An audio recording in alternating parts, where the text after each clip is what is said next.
that, Ross, what's your take, Ross and Gary, on balance? Because as an entrepreneur, I struggle personally to get any balance in my life. Well, so here we'll just cut short. Right. It's a bunch of okay. We do not condone balance at all. We don't think it's something that anybody Right. with any desire to strive for at all. Because when you think about balance, it means there's equalness on both sides. There's no movement. It's stagnant. That's not growth and it's not evolution. We are not designed that way. Never were. We never were. What we say is what you want to create is imbalance. But what you want is an imbalance slightly tilted towards the side of growth and evolution instead of decay.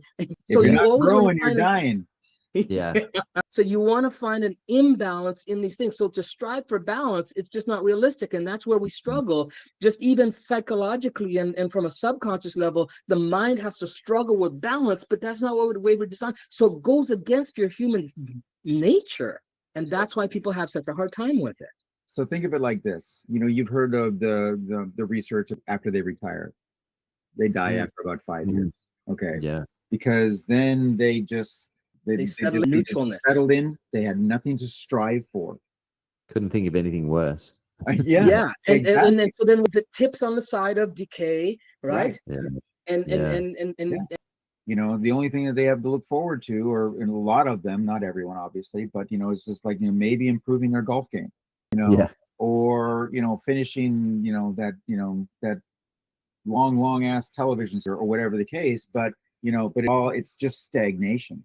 Yeah, it's absolutely stagnation. I mean, in my opinion, I mean, I plan on working no longer can move or breathe. Same. And such, you know, and I have, you know, I work very, very hard on, you know, maintaining my health so I can, and my physical attributes so that I can continue on.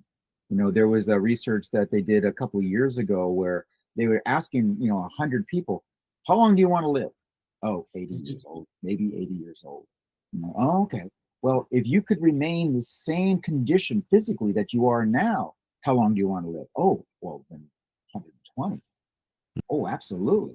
And such. Well, then you need to start maintaining that condition now. And that's part of the dimensions of our of life, is maintaining this physical structure that we have so it can continue on.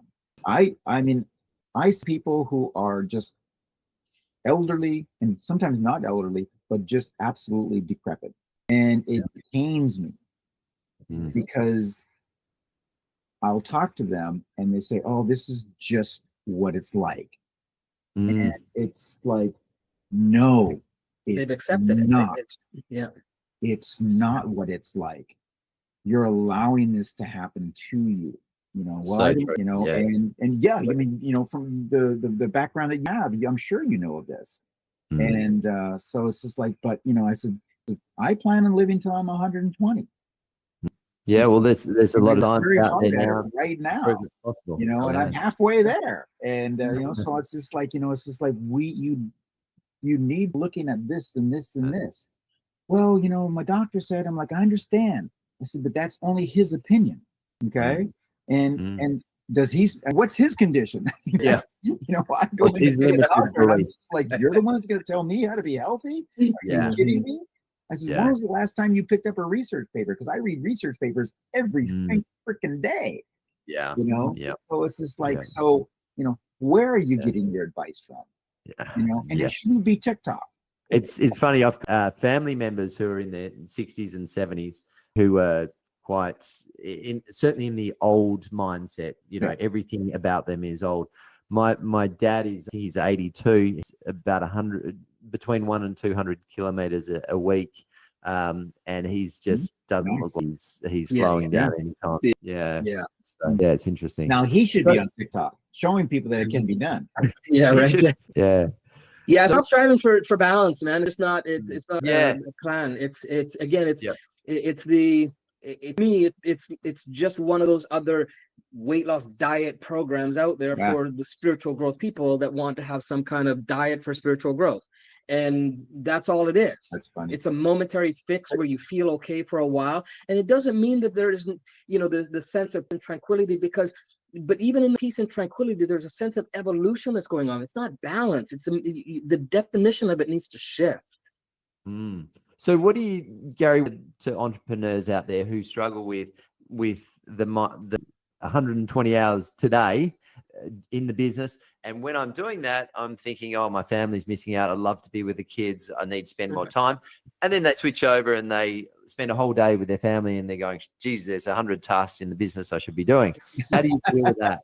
Well, again, so that's it. We don't want you to be on the extreme of either side of these. Right. We want you slightly tilted to the side of imbalance, right? But towards growth and evolution. So if what you're doing is not, if it's not towards growth and evolution, it's the other option is decay and de-evolution, right? So that pattern, then we say, okay, what can we do to create a system and put a system in place? And we've created what we call a hero's compass, which talks about the 8 dimensions of reality that Ross was mentioning, right? And on that hero's compass, we have them measure where they rate themselves as far as their level of satisfaction in these different 8 levels. So they got career, they got finances, they got self-growth, they've got health, they got relationship, they got charity, they got playtime, they got spirituality. And so they look at this on a regular basis. We're always going back to how are you doing on Hero's Compass? And on the Hero's Compass, we get a snapshot in the development world. The terminology is the wheel of life. So it's the same idea, right? But we just got it customized to the way we work with our clients. And so you're getting a snapshot of where a person's at in all these things, and it gives them an idea. Oh my God, I'm way too much on this area here on career, and I'm so low on this other. No wonder my life is bumpy like this. So we give them the reflection, the structure of their reality. So this gives them a structure of the reality they've created. And then we can go in and start to make adjustments. Okay, so next month then, how about instead of doing, 6 days work and 1 day with family and then coming back to the craziness, how do we take a couple hours per day, right? And spread that hours that you did with your family and spread it out through a week.